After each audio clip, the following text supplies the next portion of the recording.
Commencing with the great name of Allah Almighty, me Manmohan Singh Bhatia, and today we are going to discuss about a new chapter which is cell and tissue.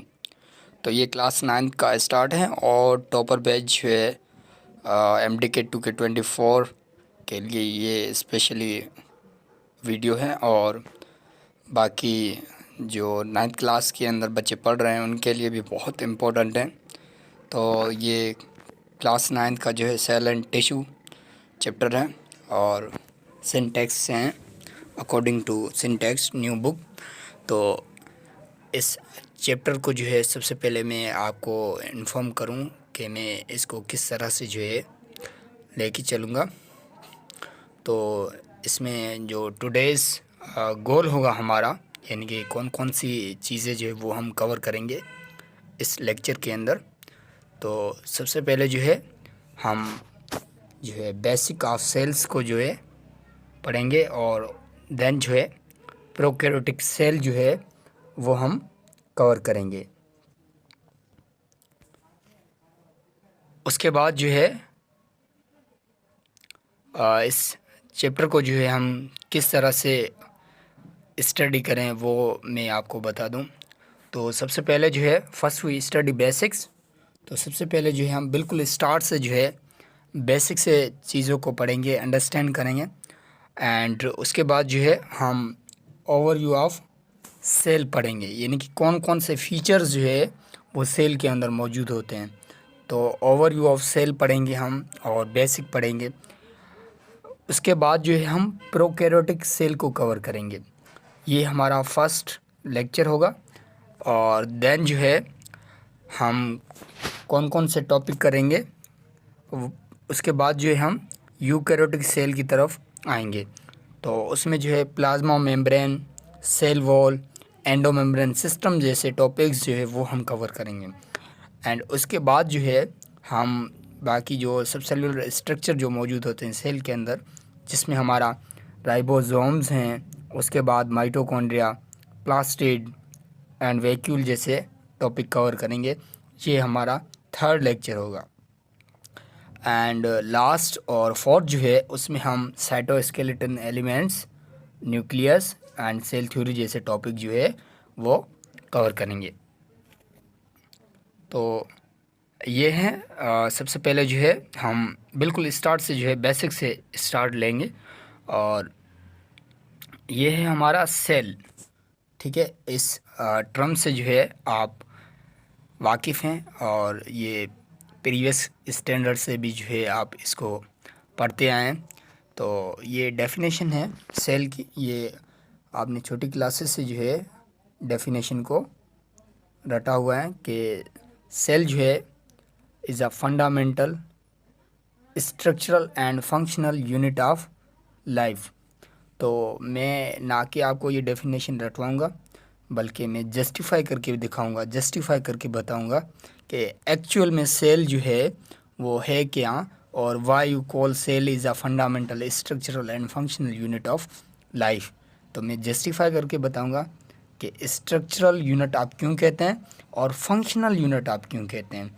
तो एक तो जो है according to जो है हम book को समझेंगे और उसके बाद जो है हम जो है एक अलग वे से जो है अंडरस्टैंड करेंगे कि एक्चुअल में सेल जो है वो है क्या, कौन सी चीज़ है। तो ये डेफिनेशन है सेल की। डेफिनेशन ऑफ सेल जो है ये वही डेफिनेशन है जो कि सिंपल डेफिनेशन है और इसी को जो है हम डिफ़ाइन करेंगे अभी और इसको मैं जस्टिफाई करूँगा। तो सेल जो है it is a fundamental structural and functional unit of life. Cell जो है उसे हम structural and functional unit of life कहते हैं। सेल जो है हमारा fundamental structural and functional unit of life है। तो why we call structural unit, तो इसमें जो है स्ट्रक्चरल हम क्यों कहते हैं कि सेल जो है वो स्ट्रक्चरल यूनिट है। तो सेल जो है अगर आप किसी भी लिविंग ऑर्गेनिजम्स को उठा के देखें, किसी भी जानदार को आप उठा के चेक करें चाहे आपका वो सिंगल सेल्ड ऑर्गेनिज्म हो, चाहे वो आपका मल्टी सेल्यूलर ऑर्गेनिज्म हो, चाहे वो आपका यूनिसेल्यूलर ऑर्गेनिज्म हो, चाहे वो आपका मल्टी सेल्यूलर ऑर्गेनिजम्स हो। तो वो अगर आप उसको चेक करेंगे तो both are composed of cell, दोनों के दोनों जो है वो सेल के बने हुए होंगे। उनका जो स्ट्रक्चर होगा, ईच स्ट्रक्चर, ईच ऑर्गन जो है वो आपका जो है सेल का बना हुआ होता है। तभी जो है हम कहते हैं कि सेल जो है हमारा वो स्ट्रक्चरल यूनिट है, यानी कि उस ऑर्गेनिज्म का पूरा स्ट्रक्चर, उसके सारे ऑर्गन जो है वो सेल के बने हुए हैं। हर स्ट्रक्चर के अंदर, हर पार्ट के अंदर जो है उनको अगर आप ऑब्जर्व करेंगे तो उसके अंदर आपको सेल जो है वो नज़र आएगा। तभी जो है हम कहते हैं कि सेल जो है वो स्ट्रक्चरल यूनिट है। तो ऑल ऑर्गेनिज्म, चाहे आपका यूनिसेल्युलर हो चाहे आपका मल्टी सेल्यूलर हो, यूनिसेल्युलर के अंदर जो है आपका बैक्टीरिया आ जाता है, single celled organism.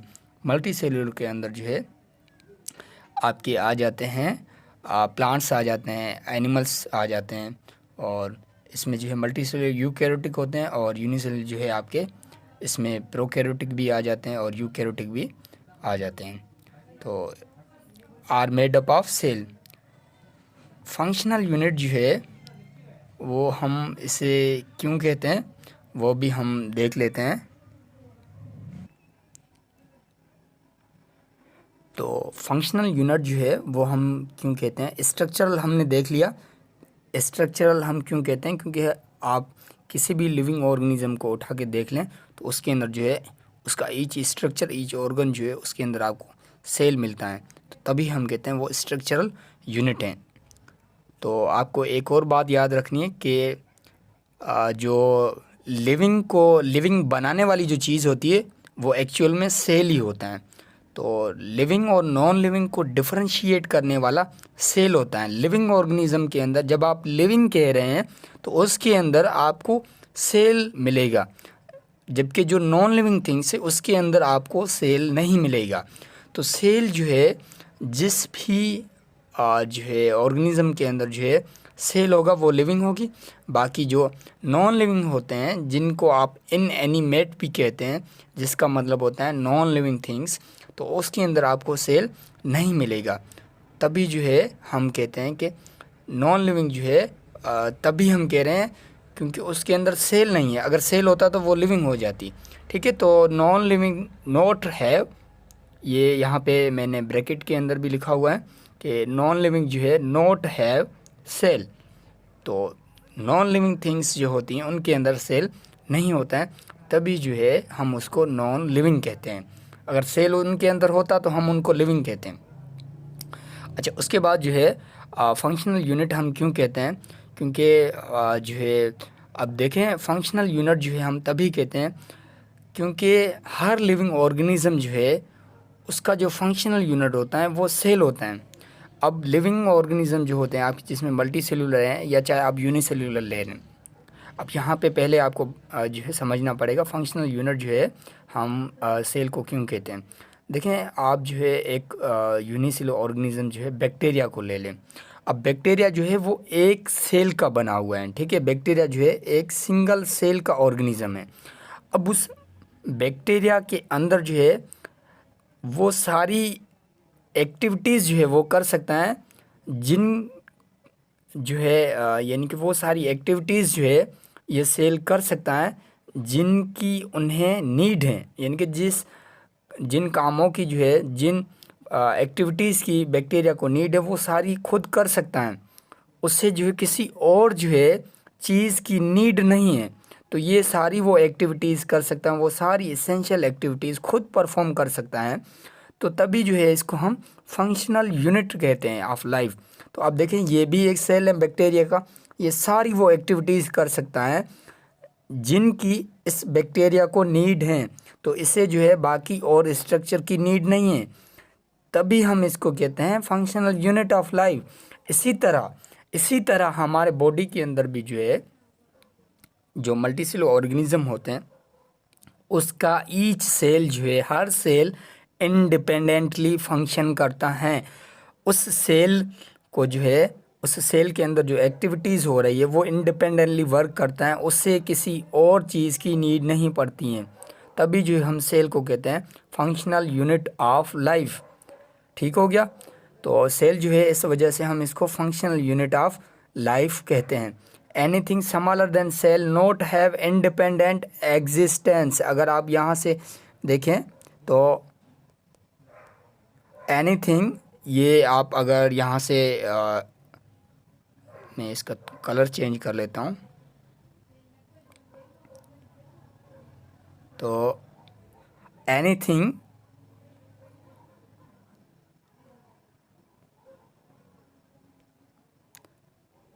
anything smaller than 1 minute, anything ready ठीक रहेगा।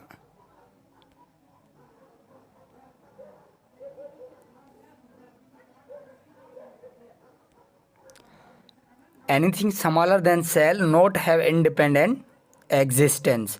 तो सेल से किसी भी छोटी चीज़ का इंडिपेंडेंट एग्जिस्टेंस नहीं होता है।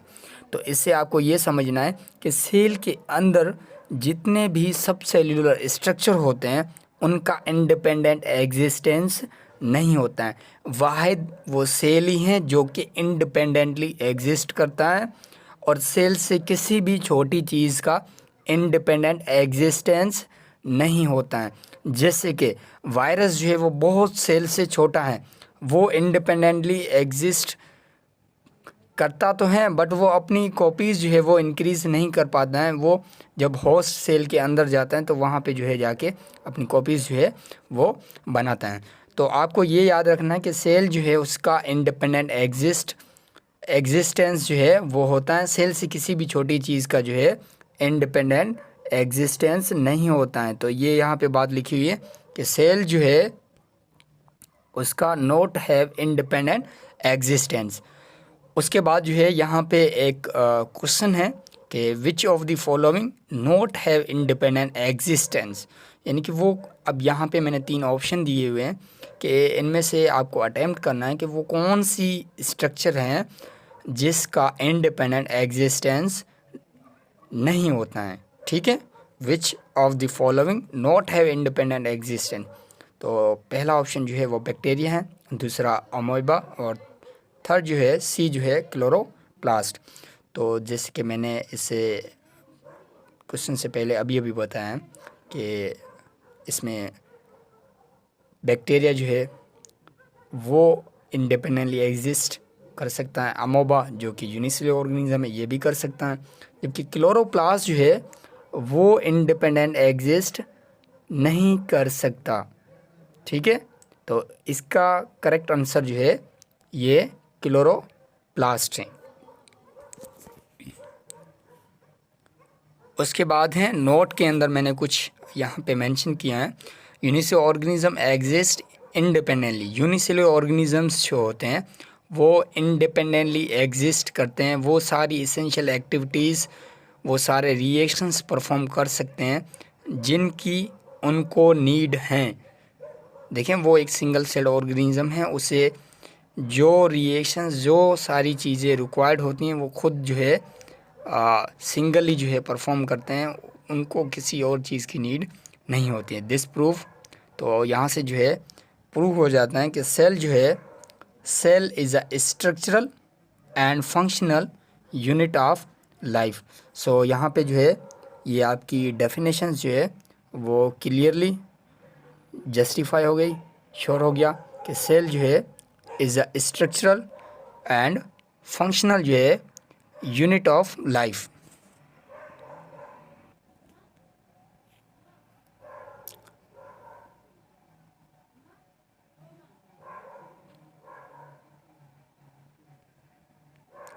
तो यहाँ पे जो है ये कुछ टेक्स्ट हैं, यहाँ से कुछ हम जो है इम्पोर्टेंट बातें हैं वो नोट करेंगे। तो यहाँ पे लिखा हुआ है when you look around you, जब आप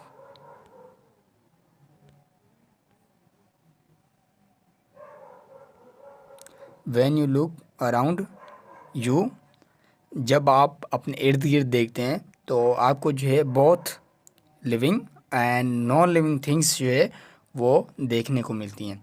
you must have wondered and ask yourself, तो आप उनको देख के जो है वंडर्ड होते हैं, हैरत में जो है पड़ जाते हैं और अपने आप से जो है ये क्वेश्चन पूछते हैं कि what is it that make an organism living, यानी कि वो कौन सी चीज़ है, अपने आप से क्वेश्चन करते हैं और पूछते हैं कि वो कौन सी चीज़ है जो लिविंग को जो है लिविंग बनाती हैं, यानी कि किसी भी ऑर्गेनिज्म को जो है वो लिविंग बनाती हैं। और what is it that an inanimate, यानी कि वो कौन सी चीज़ है जो कि एक गैर जानदार को जो है नॉन लिविंग बनाती हैं। ठीक हो गया। तो अब जो है things does not have which are living things has. ठीक हो गया। The answer to this is the presence of the basic unit of life. तो इन दोनों को जो है डिफरेंशिएट करने वाला जो है, यानी कि किसी ऑर्गेनिज्म को लिविंग बनाने वाला और किसी को जो है नॉन लिविंग थिंग्स बनाने वाला, वो सेल ही होता है। अगर किसी भी स्ट्रक्चर के अंदर सेल मौजूद है तो हम उसको लिविंग कहते हैं। अगर किसी भी स्ट्रक्चर के अंदर सेल नहीं मौजूद हैं तो हम कहते हैं वो नॉन लिविंग है। सो यहाँ पे जो है the cell in all living organisms, तो जितने भी लिविंग ऑर्गेनिजम्स होते हैं उनके अंदर सेल प्रेजेंट होगा, सेल पाया जाएगा। तो जितने भी लिविंग ऑर्गेनिजम्स होते हैं वो सेल के बने हुए होते हैं, जिनके अंदर सेल नहीं होगा वो नॉन लिविंग कंसीडर किए जाएंगे। तो all organism are composed of cell, जितने भी ऑर्गेनिजम्स हैं वो सारे के सारे सेल के बने हुए हैं। Some are composed of a single cell, कुछ ऐसे होंगे जो कि एक सेल के बने हुए होंगे, and are called unicellular organism, उनको हम यूनिसेलुलर कहते हैं। वाइल जबकि अदर जो है लाइक अस, हमारी तरह कंपोज्ड ऑफ मैनी सेल्स, बहुत सारी सेल्स के बने हुए होंगे, ट्रिलियन ऑफ सेल्स के बने हुए होंगे, कॉल्ड मल्टीसेलुलर ऑर्गेनिजम्स। तो उनको जो है हम मल्टीसेलुलर ऑर्गेनिजम्स कहेंगे। उसके बाद जो है व्हाट इज़ सेल। तो अब यहाँ पे जो है सेल जो है एक्चुअल में होता क्या है, इससे पहले जो है मैं आपको बता के जो है क्लियर करके आया हूँ। तो सेल जो है सबसे पहले जो है ये सेल का जो है इंडिपेंडेंट एग्जिस्टेंस होता है एंड परफॉर्मिंग, दूसरा जो है performing the essential functions of life. एक तो इसका जो है इंडिपेंडेंट एग्जिस्टेंस होता है, यानी कि ये किसी और के ऊपर डिपेंड नहीं करता, इंडिपेंडेंटली वो सारे जो है फंक्शंस करता है। और दूसरा जो है performing the essential functions of life, life के अंदर, उससे पूरी लाइफ के अंदर जो भी एसेंशियल फंक्शन होते हैं, जो भी एक्टिविटीज़ होती हैं वो सारी ये खुद करता है, ये किसी और पे डिपेंड नहीं करता है। तो नंबर 1 जो है इंडिपेंडेंट एग्जिस्टेंस और दूसरा जो है performing the essential function of life. Anything less than a complete structure of a cell, anything less than a complete structure of a cell does not ensure independent living. Cell से किसी भी छोटी चीज़ का independent existence नहीं होता है। ठीक है, ये भी मैं पॉइंट जो है आपकी क्लियर करके आया हूँ। हैंस तभी जो है cell is a fundamental structural and functional unit of all organism. So that is reason, जो है यही रीज़न है कि हम सेल को जो है वो स्ट्रक्चरल और फंक्शनल यूनिट कहते हैं ऑल लिविंग ऑर्गेनिजम्स।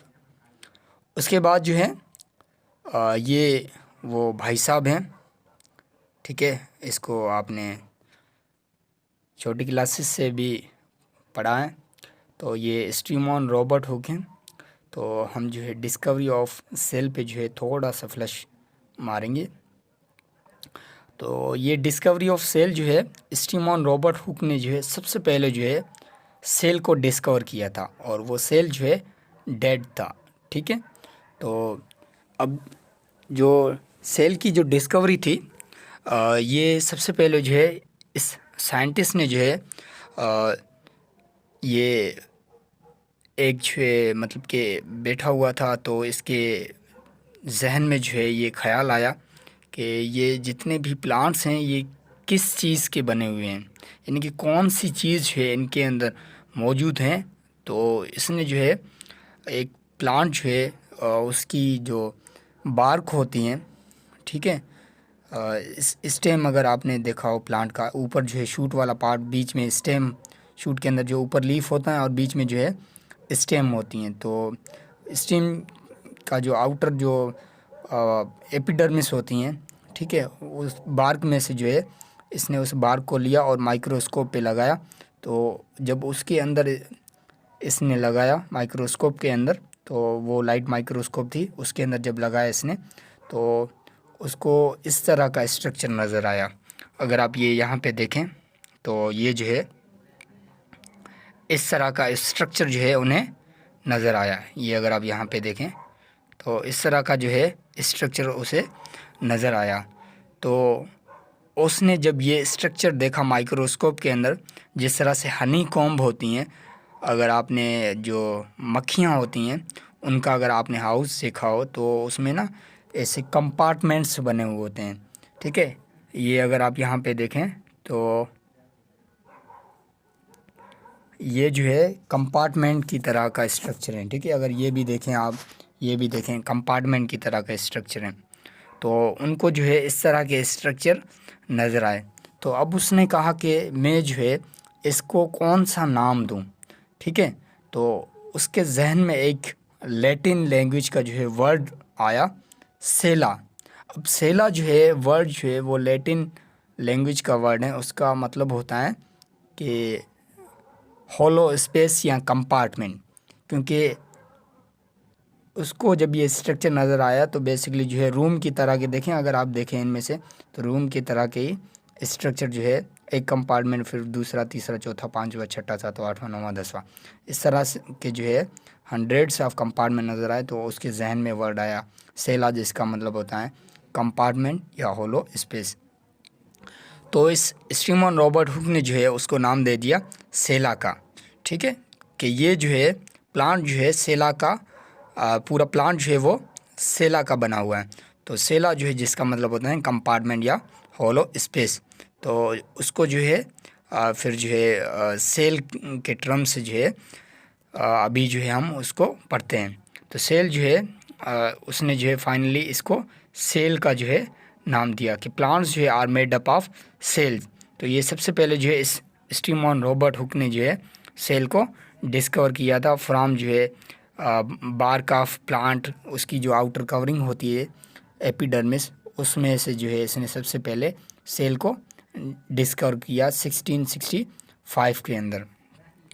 इसने जो है इस एक्सपेरिमेंट की डिटेल भी जो है एक बुक के अंदर पब्लिश की थी, बुक ऑफ माइक्रो ग्राफिया के नाम से जो है, उसमें जो है इसने अपने इस जो है एक्सपेरिमेंट की वहाँ पे डिटेल भी जो है वो दी हुई है।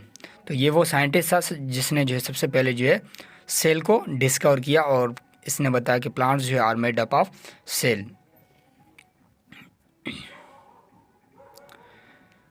उसके बाद जो है ये इसके बाद जो है एक और साइंटिस्ट हैं जिन्होंने जो है एक लाइव सेल को देखा था और डिस्कवर किया था। रॉबर्ट हुक ने तो जो है डेड सेल को डिस्कवर किया था, बट इसने जो है एंटोनी वैन ल्यूवन हुक जिसका नाम है पूरा, और इसने जो है एक ये वो साइंटिस्ट हैं जिन्होंने जो है एक लाइव सेल को जो है डिस्कवर किया था। और उसके बाद जो है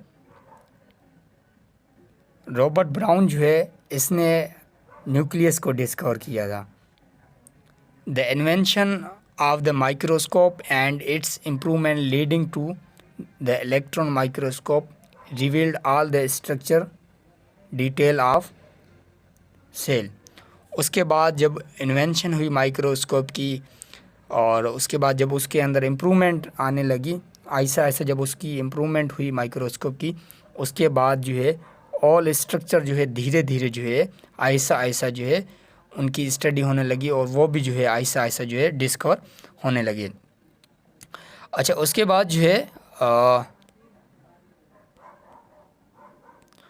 बाद जो है ये कुछ यूनिट हैं जो कि यूज़ होते हैं। तो सबसे पहले जो है 10 की पावर माइनस जो है 10 की पावर जो है -3 जो है मिलीमीटर, और उसके बाद जो है 10 की पावर -6 जो है माइक्रोमीटर। ये दोनों यूनिट जो है 10 रेज़ पावर -3 और 10 रेज़ पावर -6। इतनी जो है छोटी स्ट्रक्चर को, इतनी छोटी चीज़ को जो है लाइट माइक्रोस्कोप देख सकती थी। यानी कि अगर इतनी कोई चीज़ जो है छोटी है, कोई स्ट्रक्चर छोटा है, तो उसको जो है लाइट माइक्रोस्कोप के थ्रू हम ऑब्ज़र्व कर सकते थे। उसके अलावा अगर कोई चीज़ जो है इतनी 10 रेज़ पावर -9 या जो है 10 रेज़ पावर -10 जो है, इतनी अगर कोई छोटी चीज़ है, तो उसको जो है लाइट माइक्रोस्कोप से हम नहीं ऑब्ज़र्व कर सकते थे।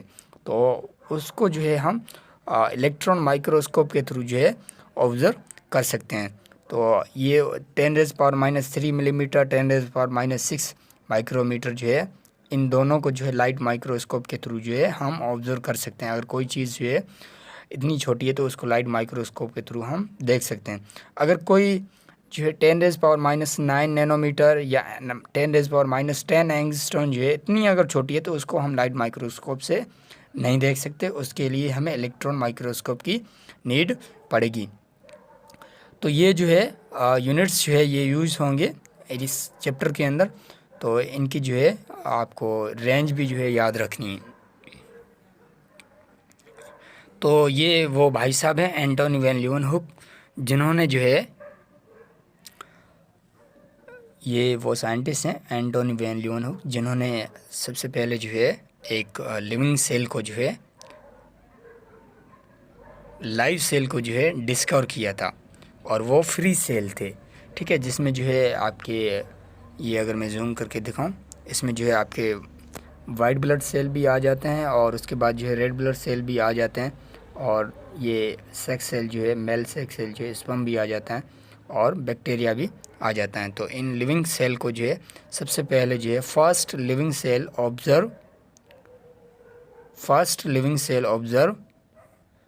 ऑब्जर्व बाय लीeuwenhoek, और वो फ्री सेल थे।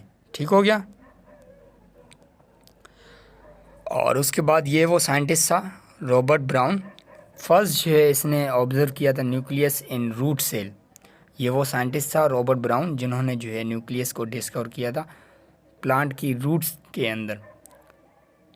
और उसके बाद जब इम्प्रूवमेंट हुई माइक्रोस्कोप की, तो उसके बाद जो है ऑब्ज़र्व जो है स्ट्रक्चरल कंपोनेंट, जब माइक्रोस्कोप की आहिस्ता आहिस्ता इम्प्रूवमेंट हुई, उसके बाद आहिस्ता आहिस्ता सारे स्ट्रक्चर्स जो है, सारे कंपोनेंट जो है वो भी आहिस्ता आहिस्ता डिस्कवर होने लगे।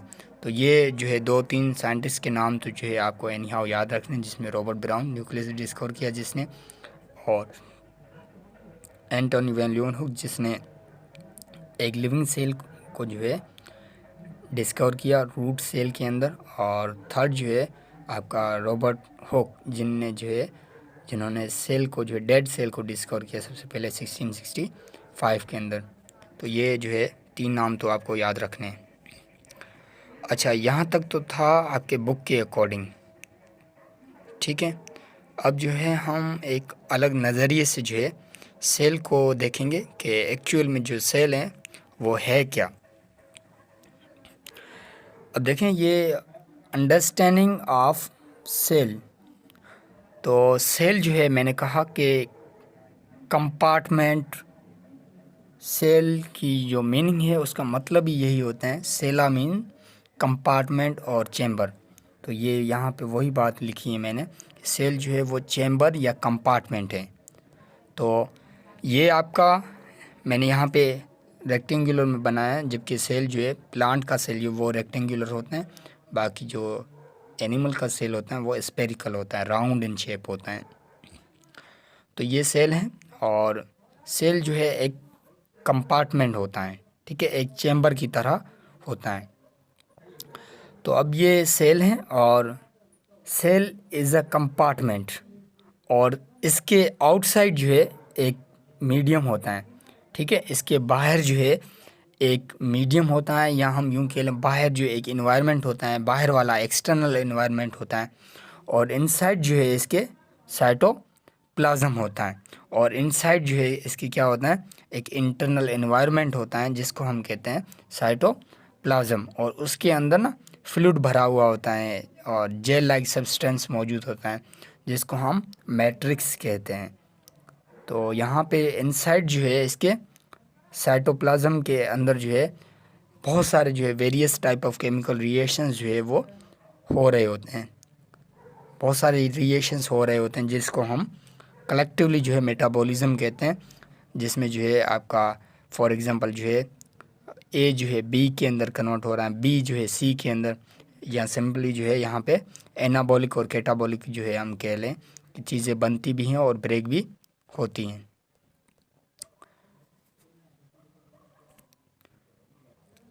उसके बाद जो है ये आपका बाहर वाला जो है एक्स्ट्रा सेल्यूलर एनवायरनमेंट हो गया, या जिसको हम कह रहे हैं मीडियम, और अंदर वाली साइड पे जो है वो आपका हो गया साइटोप्लाज्म। अब इन दोनों को जो है यहाँ पे जो है सेपरेट करने वाली जो है, इन दोनों को जो है यहाँ पे सेपरेट करने वाली जो बीच में जो बैरियर होती है वो जो है बेसिकली क्या होती है, सेल मेम्ब्रेन। ये एक ऐसी बैरियर होती हैं जो कि इनर और आउटर एनवायरनमेंट को सेपरेट करती है, डिस्टिंक्ट करती हैं। तो सेल मेम्ब्रेन जो है ये वो पार्ट हैं separate outer and inner environment. ठीक हो गया। तो ये जो है सेल मेम्ब्रेन जो है क्या करती हैं, ये सेल जो है सेल की जो मेम्ब्रेन होती हैं ये आउटर और इनर एनवायरनमेंट को दोनों को सेपरेट करती हैं। ठीक हो गया। तो सेल क्या है, एक कंपार्टमेंट है, एक चेम्बर है, इसके बाहर मीडियम है जिसको हम कहते हैं आउटर एनवायरनमेंट या जो है एक्सटर्नल एनवायरनमेंट, और इसके अंदर क्या है, इंटरनल एनवायरनमेंट जिसके अंदर जो है जेल लाइक सब्सटेंस मौजूद होता है, फ्लूइड भरा हुआ होता है, उसको हम कहते हैं साइटोप्लाज्म, जहाँ पे बहुत सारे रिएक्शंस हो रहे होते हैं जिसको कलेक्टिवली हम कहते हैं मेटाबॉलिज्म। और इसके दो टाइप होते हैं, एनाबॉलिक और कैटाबॉलिक। एनाबॉलिक में चीज़ें बनती हैं, कैटाबॉलिक में ब्रेक होती हैं। तो यहाँ तक जो है आपको समझ में आ गया। उसके बाद जो है हम बाकी चीज़ों को भी देखेंगे। उसके बाद जो है अब ये यहाँ पे जो रिएक्शन हो रहा है ए बी के अंदर कन्वर्ट हो रहा है, ये हो रहा है सेल के अंदर, ठीक है, यानी कि साइटोप्लाज्म के अंदर हो रहा है। अब यहाँ पे मैंने दूसरी यहाँ पे डायग्राम बनाई, वो भी सेल की है। तो यहाँ पे जो है ना, इसमें जो है अब साइटोप्लाज्म पहली वाले डायग्राम के अंदर जो साइटोप्लाज्म के अंदर ए देखें बी के अंदर कन्वर्ट हो रहा था। तो अब जो है मैं चाह रहा हूँ कि ये जो रिएक्शन है पी जो है क्यू के अंदर कन्वर्ट हो रहा है, सी जो है वो आर के अंदर, और एस जो है वो एल के अंदर कन्वर्ट हो रहा है। तो अब मैं चाह रहा हूँ कि ये जितने भी रिएक्शंस हो रहे हैं, अब ये रिएक्शंस जो है अलग अलग कंपार्टमेंट में जो है होने लगे, यानी कि अलग अलग इनका जो है कंपार्टमेंट हो। तो इसके लिए मैंने क्या किया कि मैंने जो है इन रिएक्शंस के लिए जो है एक अलग कंपार्टमेंट बना लिया। ठीक है। तो अब वो जो है, अब ये जो कंपार्टमेंट बना है, ठीक है, अब जैसे पी जो है पहले जो है ए बी के अंदर कन्वर्ट हो रहा था, अब ये जो कंपार्टमेंट बना है पी क्यू के अंदर कन्वर्ट हो रहा है, इसके अराउंड जो है एक मेम्ब्रेन आ गई। अब ये उस कंपार्टमेंट, ये जो अब ये जो बना है ना, यहाँ पे अगर आप देखें, ये जो देखें, एक मिनट, अगर ये आप देखें यहाँ से लेके पी जो है, ये देखें पी जो है, ये अगर आप यहाँ से देखें पी जो है वो पी देखें क्यू के अंदर कन्वर्ट हो रहा है। तो अब ये एक अलग जो है कंपार्टमेंट के अंदर हो रहा है। तो ये जो है क्या कहलाता है, ऑर्गेनल। अब सेल जो है एक कंपार्टमेंट है और उसके अंदर जो है और भी बहुत सारे कंपार्टमेंट होते हैं जिसको हम कहते हैं ऑर्गेनल, और उस हर ऑर्गेनल के अंदर जो स्पेसिफिक टाइप के रिएक्शंस हो रहे होते हैं। ठीक हो गया। तो सेल खुद एक कंपार्टमेंट है और उसके अंदर भी जो है बहुत सारे कंपार्टमेंट मौजूद हैं। तो उस कंपार्टमेंट को हम क्या कहते हैं, ऑर्गेनल। ये यहाँ पे मैंने मेंशन किया है, उसको हम क्या कहते हैं, ऑर्गेनल।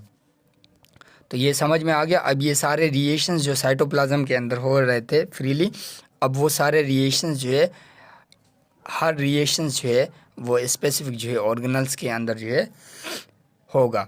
तो उसको जो है स्पेसिफिक कंपार्टमेंट के अंदर होगा, उसको हम कहते हैं ऑर्गेनल। तो ये जो है आपका ऑर्गेनल हो गया। उसके बाद जो है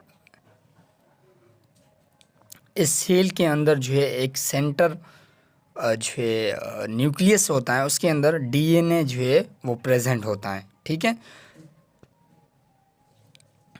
एक सेल जो है ये आपका, मैं अगर यहाँ पे बनाऊँ, ये सेल होता है यहाँ पे, ठीक हो गया, ये यहाँ पे सेल हो गया। तो इस सेल के अंदर जो है यहाँ पे न्यूक्लियस के अंदर जो है, इस न्यूक्लियस के अंदर ना यहाँ पे डीएनए मौजूद होता है सेंटर में। तो उसके अंदर इन्फॉर्मेशन, जेनेटिकली इन्फॉर्मेशन जो है वो यहाँ पे स्टोर्ड होती हैं। तो ये भी जो है आहिस्ता आहिस्ता जो है ये सारे स्ट्रक्चर जो है वो इवॉल्व होने लगे, डिस्कवर होने लगे। और उसके बाद जो है ऑर्गेनल भी जो है वो आहिस्ता आहिस्ता, जब माइक्रोस्कोप की इम्प्रूवमेंट हुई उसके बाद जो है ये सारे स्ट्रक्चर्स जो है वो आहिस्ता आहिस्ता डिस्कवर होने लगे। उसके बाद जो है यहाँ पे सेल होने के लिए जो है कौन कौन से जो है उसके अंदर फीचर्स जो है होने चाहिए, बेसिक फीचर्स जो है वो मैंने यहाँ पे लिखी हुई हैं कि सेल के लिए जो है कौन सी बेसिक फीचर्स जो है वो होनी चाहिए। सबसे पहले सेल के लिए जो है सेल मेम्ब्रेन होना बहुत ज़रूरी है, सेल मेम्ब्रेन होनी चाहिए। दूसरा जो है उसके पास सेंटर होना चाहिए, डीएनए न्यूक्लियस होना चाहिए जिसके अंदर डीएनए मौजूद हो। ठीक है, जिसके अंदर इन्फॉर्मेशन जो है स्टोर्ड होती हैं, जिसको हम जेनेटिक मटेरियल भी कहते हैं। नंबर थर्ड जो है उसके पास कंपार्टमेंट होने चाहिए, ऑर्गेनल होने चाहिए। ठीक हो गया। और नंबर फोर्थ जो है मेटाबॉलिक रिएक्शंस जो है वो होने चाहिए। अगर ये चार बेसिक फीचर किसी भी चीज़ के अंदर प्रेजेंट है तो हम उसको कहते हैं कि ये सेल है, और जबकि सेल हैं तो हम कहेंगे वो लिविंग है। ठीक है, तो ये चार जो है बेसिक फीचर्स होनी चाहिए। वायरस के पास ये चारों नहीं होती, तभी जो है वायरस को हम नॉन लिविंग कहते हैं, या नॉन वायर जो है उसको हम जो है वायरस को जो है नॉन लिविंग कंसीडर करते हैं।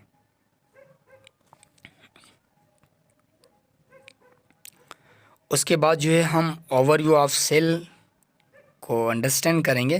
तो ये मैंने यहाँ पे दो जो है ये एक्सपेरिमेंट की जो है पिक्चर है, ये क्लास 9th के दोनों जो है एक्सपेरिमेंट हैं। तो इन दोनों इमेज को जो है मैंने यहाँ पे नेक्स्ट स्लाइड के अंदर जो है जूम किया हुआ है। एक ये इमेज है, ठीक है, ये ह्यूमन का चीक सेल है। हमारे दांतों के अंदर ना ये यहाँ से जो हम इसको ऑब्टेन कर सकते हैं। ये एक स्टिक है, ठीक है, आप जो है ना एक स्टिक से जो है स्टिक को जो है ना जब रब करते हैं दांतों के ऊपर, यहाँ जो है हमारी ये जो ओरल कैविटी के अंदर जो चीक्स होती है उसके ऊपर आप रब करेंगे तो वो वहाँ पे ना वो सेल आ जाएंगे। उसके बाद उसको हम स्लाइड के ऊपर रखेंगे तो फिर जो है वो हमारा स्लाइड के ऊपर सेल आ जाएगा, और उसके बाद हम जो है उसके ऊपर माइक्रोस्कोप के ऊपर जो है लगा के उसको ऑब्ज़र्व कर सकते हैं। ये हमारा अनियन का सेल है, अनियन की जो पील होती है ना ये उसका सेल है। इसको हम स्लाइड के ऊपर जो है बाद में आते हैं, पहले हम ये यहाँ पे देख लें। तो ये ओवरव्यू ऑफ सेल है। सबसे पहले जो है हम जो है अनियन की जो पील होती हैं उसके अंदर जो है हम सेल को ऑब्ज़र्व करेंगे। अब हमने जो है पढ़ लिया कि सेल के अंदर सेल मेम्ब्रेन होती है, साइटोप्लाज्म होता है और न्यूक्लियस होता है। तो हम ये अब जो है ओवरव्यू ऑफ सेल जो है उसके अंदर देखेंगे कौन कौन से फीचर प्रेजेंट होते हैं। हम जो है उसको प्रैक्टिकली चेक करेंगे, एक्सपेरिमेंट के थ्रू जो है चेक करेंगे वाकई क्या ये सेल के अंदर चीज़ें मौजूद होती हैं। तो हमने जो है एक ऑनियन की जो है अनियन की पील सेल लिया है। अब एक अनियन हमने लिया है, उसको काटा है, उसके बाद उसकी जो उसके अंदर ना एक पतली सी जो है एक उसके अंदर उसकी जो कवरिंग होती है ना, उसको आप जब ऑनियन को काटते हो उसके अंदर जो है ना एक पतली सी लेयर होती हैं, तो उसको मैंने निकाला है और स्लाइड के ऊपर रखा है। उसके बाद जो है उसको मैं ऑब्ज़र्व कर रहा हूँ माइक्रोस्कोप के ऊपर। तो जब ये प्लांट सेल होता है अनियन का, ठीक है। तो जब मैंने इसको ऑब्ज़र्व किया, तो मुझे जो है कौन कौन सी चीज़ें जो है वो नज़र आई। सबसे पहले जो है मुझे सेल वॉल नज़र आई, मुझे नज़र आई प्रेजेंट। बाहर की तरफ जो है ये सेल वॉल जो है मुझे नज़र आई आउटर। उसके बाद जो है ये डेंस जो है मेम्ब्रेन थी। और उसके बाद जो है एक जो है मुझे सेंटर में जो है न्यूक्लियस नज़र आया। उसके बाद जो है जब मैंने, अगर मैं आपको दिखाऊं, ये जो है अनियन की पील को जब मैंने माइक्रोस्कोप के ऊपर लगाया तो ये जो है न्यूक्लियस है। अगर आप यहाँ पे देखें, ठीक है, ये न्यूक्लियस है। और उसके बाद ये अगर आप देखें तो इसके न्यूक्लियस के बाहर जो है, न्यूक्लियस के अराउंड जो है ये साइटोप्लाज्म था। और इसके बाद जो है जो साइटोप्लाज्म को सराउंड करने वाली जो बाउंड्री थी वो थी सेल मेम्ब्रेन, ठीक है। एक ये जो है सेल मेम्ब्रेन थी। और उसके बाद जो है एक और कवरिंग थी, आउटर बाउंड्री थिक थी, जिसको हम कह रहे हैं सेल वॉल। तो ये सारी चीज़ें जो है हमें नज़र आई। न्यूक्लियस नज़र आया, सेल मेम्ब्रेन, सेल वॉल और साइटोप्लाज्म।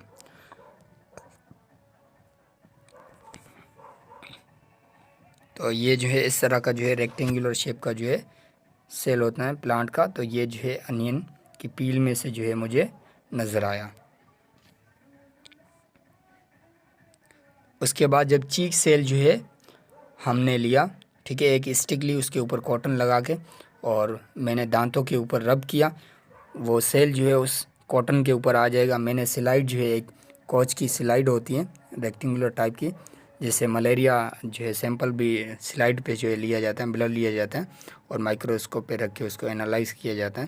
तो इसी तरह उसी स्लाइड पे मैंने जो है उस कॉटन को जो रब किया है चीक के ऊपर, दांतों के ऊपर, उसको मैंने उसके ऊपर वापस जो है स्लाइड के ऊपर रब किया। उसके बाद जो है उसको मैंने जब माइक्रोस्कोप के ऊपर लगाया तो मुझे जो है कौन कौन सी चीज़ें जो है नज़र आई उसके अंदर। सबसे पहले जो है एक आउटर प्लाज्मा मेम्ब्रेन जो है वो मुझे नज़र आई। उसके बाद डेंस स्ट्रक्चर मुझे नज़र आया जो कि न्यूक्लियस था। उसके बाद एक जो है मुझे बाहर वाली जो है मेम्ब्रेन, जिसको मैं प्लाज्मा मेम्ब्रेन कह रहा हूँ, उसको जो है डीलिमिटिंग भी कहते हैं। तो डीलिमिटिंग जो है प्लाज्मा मेम्ब्रेन मुझे नज़र आई, ठीक है। तो ये जो है साइटोप्लाज्म दोनों के अंदर कॉमन था, वो दोनों के अंदर मुझे नज़र आया, ठीक है। तो ये मैं आपको इसकी जो है डायग्राम भी दिखा रहा हूँ। In both plant and animal cell semi fluid matrix cytoplasm जो है वो मुझे दोनों के अंदर, अनियन की पील के अंदर भी नज़र आया और उसके अंदर जो चीक सेल है उसके अंदर भी साइटोप्लाज्म मुझे नज़र आया। तो साइटोप्लाज्म जो है यहाँ पे जो है ये आपकी जो है सेल्यूलर एक्टिविटीज़ जो है वो होती है, लोकेशन ऑफ सेल्यूलर एक्टिविटीज़। यहाँ पे मेटाबॉलिज्म होते हैं, साइटोप्लाज्म के अंदर चीज़ें बनती भी हैं और ब्रेक भी होती हैं, क्योंकि यहाँ पे वाटर जो है 85 से जो 90% यहाँ पे वाटर होता है। तो सेल्यूलर एक्टिविटीज़ जो है वो यहाँ पे वाटर की प्रेजेंसी में होती हैं। उसके बाद जो है साइटोप्लाज्म जो है, प्रेजेंट साइटोप्लाज्म जो है ये बहुत टाइप के सेल के अंदर होता है। प्रोकैरियोटिक जिसमें आपके बैक्टीरिया आ जाते हैं और यूकैरियोटिक इसमें प्लांट्स और एनिमल आ जाते हैं। तो इन दोनों सेल के अंदर जो है साइटोप्लाज्म प्रेजेंट होता है, मौजूद होता है। और उसके बाद प्रोकैरियोटिक सेल जो है मेम्ब्रेन बाउंड न्यूक्लियस एब्सेंट। जो प्रोकैरियोटिक सेल होते हैं उनके अंदर न्यूक्लियस नहीं होता है, इसको आपको याद रखना है। प्रोकैरियोटिक सेल का मतलब ही यही होता है, प्रो का मतलब ही होता है फॉल्स, कैरियोटिक का मतलब होता है न्यूक्लियस, यानी कि इनके अंदर न्यूक्लियस नहीं होता है। तो अगर मैं आपको चीक सेल की जो है दिखाऊं तो ये जो है ह्यूमन का जो है चीक सेल होता है। बेसिकली ये आप इसको इजीली माइक्रोस्कोप के थ्रू ऑब्ज़र्व कर सकते हैं। आपको करना क्या है, एक स्टिक लेनी है और उसके ऊपर कॉटन लगा के, ठीक है, कॉटन लगा के और उसको थोड़ा सा जो है ना आप हैंड से जो है कॉटन को जो है उसके ऊपर लपेट लें। उसके बाद जो है आप उस स्टिक से जो है ना रब करें चीक के ऊपर, तो वो चीक सेल जो है उस कॉटन के ऊपर आ जाएगा। उसके बाद रेक्टेंगुलर स्लाइड के ऊपर रखें और माइक्रोस्कोप के पे लगा के ऑब्ज़र्व करें, तो ये जो है आपको ह्यूमन का सेल जो है इस तरह का माइक्रोस्कोप के अंदर नज़र आएगा। तो इसमें आप देखें अगर, तो ये सेंटर में जो है इसके न्यूक्लियस है। उसके बाद ये इसकी आउटर जो है जिसको हम डीलिमिटिंग कह रहे हैं, ये इसकी मेम्ब्रेन है। और ये जो है इसका अराउंड जो है इसके, ये इसका साइटोप्लाज्म हो गया और ये इसकी जो है प्लाज्मा मेम्ब्रेन हो गई, ठीक हो गया।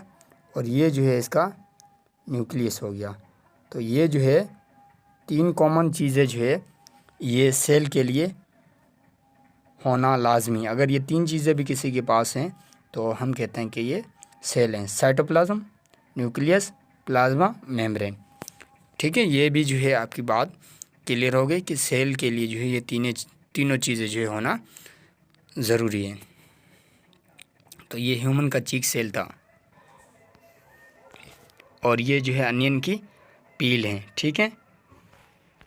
ये दोनों जो है एक्सपेरिमेंट हैं क्लास 9th के।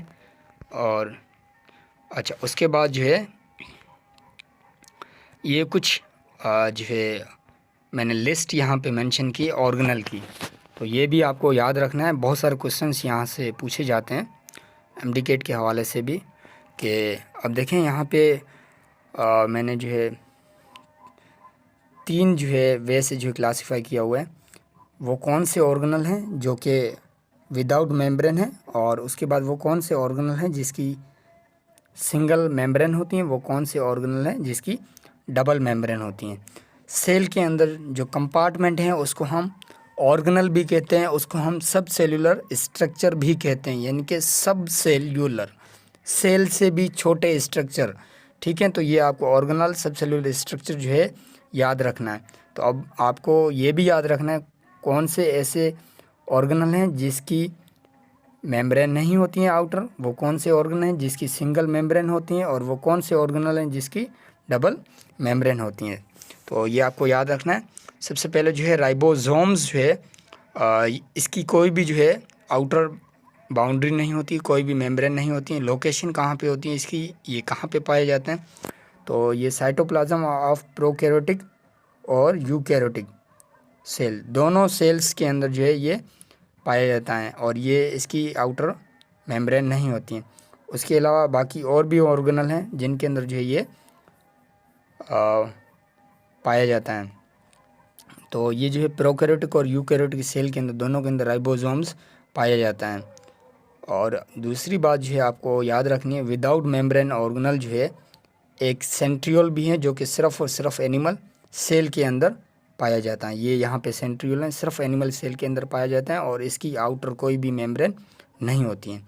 उसके बाद जो है ये सेंट्रियोल जो सिर्फ एनिमल सेल के अंदर होता है, प्लांट सेल के अंदर नहीं होता है। न्यूक्लियस जो है ये सिर्फ और सिर्फ यूकैरियोटिक सेल के अंदर होता है, ठीक है, ये आपको याद रखना है। उसके बाद जो है ये सिंगल मेम्ब्रेन वाले कौन कौन से ऑर्गेनल होते हैं, इसमें आपका एंडोप्लाज्मिक रेटिकुलम आ जाता है, गोल्जी बॉडी है, और उसके बाद वैक्यूल हैं, उसके बाद लाइसोसोम हैं और वेसिकल्स हैं। तो ये सारे जो है सिंगल मेम्ब्रेन ऑर्गेनल हैं। उसके बाद डबल मेम्ब्रेन जो है इसमें आपकी प्लास्टिड आ जाती हैं, माइटोकॉन्ड्रिया आ जाती हैं, न्यूक्लियस आ जाता है। ये सारे डबल मेम्ब्रेन स्ट्रक्चर होते हैं, ठीक है। तो ये तीनों जो है आपको याद रखने, विदाउट मेम्ब्रेन कौन से हैं, सिंगल मेम्ब्रेन कौन से हैं, डबल मेम्ब्रेन कौन से हैं। तो ये जो है आपका ओवरव्यू में जो है ऑर्गेनल्स भी जो है वो आपके क्लियर हो गए ऊपर ऊपर से, ठीक है। मैं ओवरव्यू जो है वो पढ़ा रहा हूँ।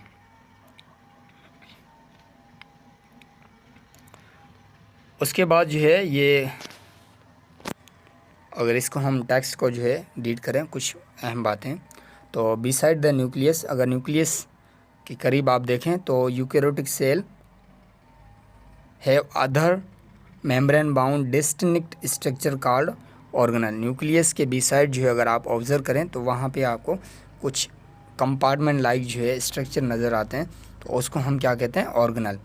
लाइक द, जिसमें जो है एंडोप्लाज्मिक रेटिकुलम आ जाता है, ER जो है इसकी एब्रीवेशन है। उसके बाद गोल्जी कॉम्प्लेक्स या गोल्जी बॉडी, लाइसोसोम्स हैं, माइटोकॉन्ड्रिया हैं, माइक्रोबॉडीज़, उसके अलावा कुछ और छोटे छोटे स्ट्रक्चर मौजूद होते हैं साइटोप्लाज्म के अंदर, जिसको हम माइक्रोबॉडीज़ कह रहे हैं। वैक्यूल्स जो है एक sac like bag like structure जो है वो भी आपको मिल जाता है। The prokaryotic cell lack such membrane bound organelle.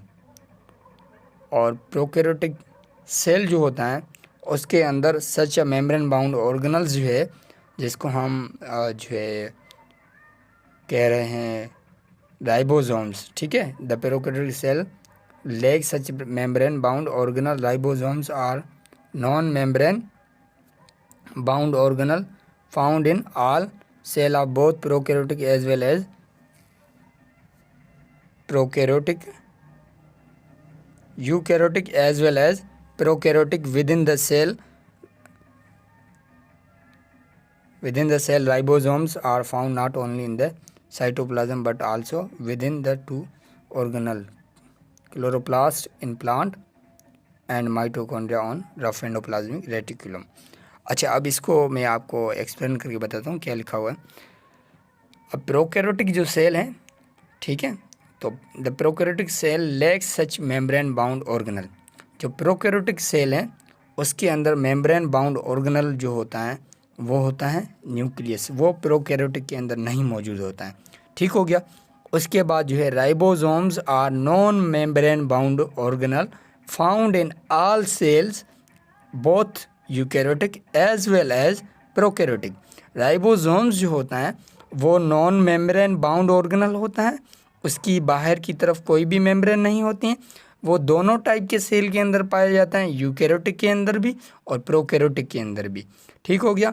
With in the cell ribosomes are found not only in the cytoplasm, जबकि सेल के अंदर सिर्फ साइटोप्लाज्म के अंदर ही नहीं पाया जाता है प्रोकैरियोटिक और यूकैरियोटिक सेल के अंदर, but also with in 2 other organelle, 2 और ऑर्गेनल के अंदर भी ये पाया जाता है। एक क्लोरोप्लास्ट इन प्लांट्स एंड दूसरा जो है mitochondria and on rough endoplasmic reticulum.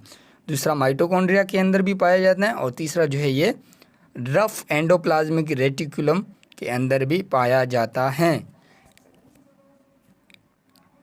उसके बाद जो है ये एनिमल सेल जो है contain another non-membrane bound organelle called centrosome which help in cell division। ये जो है एनिमल सेल के अंदर जो है विदाउट मेम्ब्रेन जो है इसकी जो है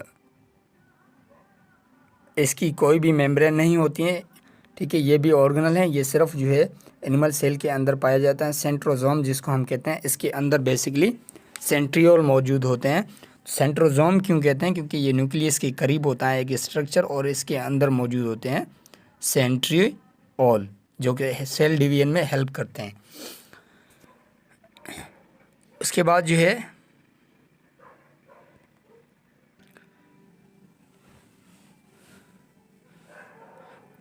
जो है ये एक और जो है टाइटल है आपके सामने, cell vary in size, shape और एक्टिविटीज़। सेल जो होता है हर सेल की एक अपनी जो है स्पेसिफिक साइज़ होती है, अपना एक शेप होता है और हर सेल की काम करने की एबिलिटी जो है अपनी अपनी जो है एक अपनी स्पेसिफिक जो है एक उसकी जो है एक्टिविटी होती हैं, ठीक है। तो सेल जो है वो वेरी करता है, फ्लक्चुएट करता है साइज़, शेप और एक्टिविटीज़ में।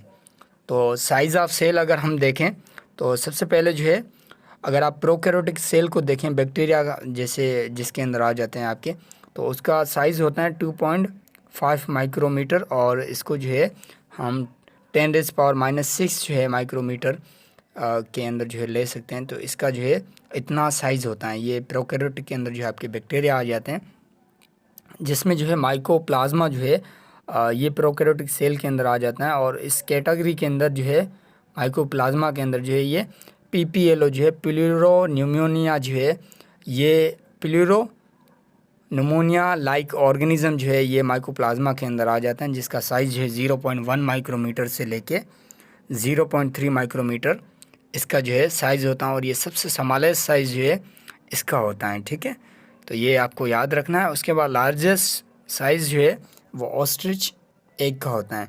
ठीक है, और उसके बाद जो है यूकैरियोटिक सेल जो है उसका साइज़ होता है 10 से लेके 20 माइक्रोमीटर, और RBC जो होता है रेड ब्लड सेल का साइज़ जो है वो 7 माइक्रोमीटर होता है। तो आपने देखा सेल किस तरह से वेरी कर रहा है साइज़, शेप और एक्टिविटीज़ में। इसको भी हम नीचे जो है नीचे वाली स्लाइड के अंदर जो है समझेंगे। तो वो एक जो है साइज़ आपने देखा सेलों की साइज़ जो किस तरह से वेरी कर रही है। प्रोकैरियोटिक की जो साइज़ है वो 2.5 माइक्रोमीटर, माइकोप्लाज्मा जिसके अंदर आ जाता है PPLO प्लूरोन्यूमोनिया लाइक ऑर्गेनिज्म 0.1 से लेके 0.3 तक जो है, यानी कि डिफरेंट बुक के अंदर जो है वो कहीं पे 0.1 लिखी हुई है, कहीं पे 0.3 लिखी हुई है। तो स्मॉलेस्ट साइज़ जो है वो प्लूरोन्यूमोनिया लाइक ऑर्गेनिजम्स की होती हैं। उसके बाद लार्जेस्ट जो है वो ऑस्ट्रिच एग और यूकैरियोटिक सेल की साइज़ 10 से 20 माइक्रोमीटर, RBC की जो है 7 माइक्रोमीटर।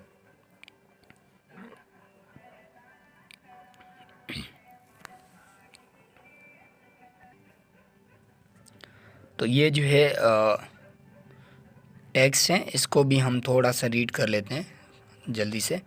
तो सेल डिफर जो है ग्रेटली इन साइज़, शेप और एक्टिविटीज़। फॉर एग्जांपल जो है माइकोप्लाज्मा जो है ये एक बैक्टीरिया द स्मॉलेस्ट सेल है, और इसका साइज़ जो है 0.3 माइक्रोमीटर है।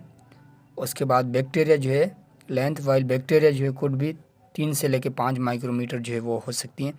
The largest isolated single cell is the egg of an ostrich, सबसे बड़ा जो है ऑस्ट्रिच का एग। और उसके बाद ह्यूमन का मल्टी सेल ऑर्गेनिज्म का जो रेड ब्लड सेल होता है उसकी साइज़ 7 माइक्रोमीटर, और नर्व सेल जो है are some of the longest cell. तो ये जो है डिफरेंट जो है इनकी साइज़ थी। उसके बाद ये शेप में आप देख सकते हैं, ये एक जो है ह्यूमन का जो है यूकैरियोटिक सेल है, इसका साइज़ आप देख सकते हैं 10 से लेकर 20 माइक्रोमीटर तक जो है इसका साइज़ हो सकता है।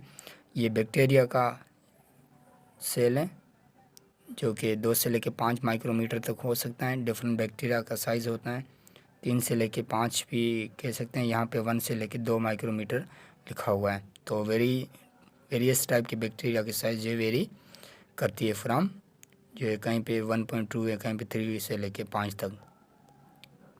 उसके बाद ये जो है बैक्टीरिया के अंदर जो है माइकोप्लाज्मा जो है PPLO जो है ये आ जाता है, इसका जो है साइज़ 0.1 माइक्रोमीटर है। और ये वायरस हैं, आप कंपेयर करके देख लें, ये यूकैरियोटिक सेल से वायरस जो है कितना छोटा है, 0.02 जो है इसका साइज़ होता है, 0.0 जो है 2 माइक्रोमीटर जो है इसकी साइज़ होती है। तो बहुत छोटा होता है वायरस।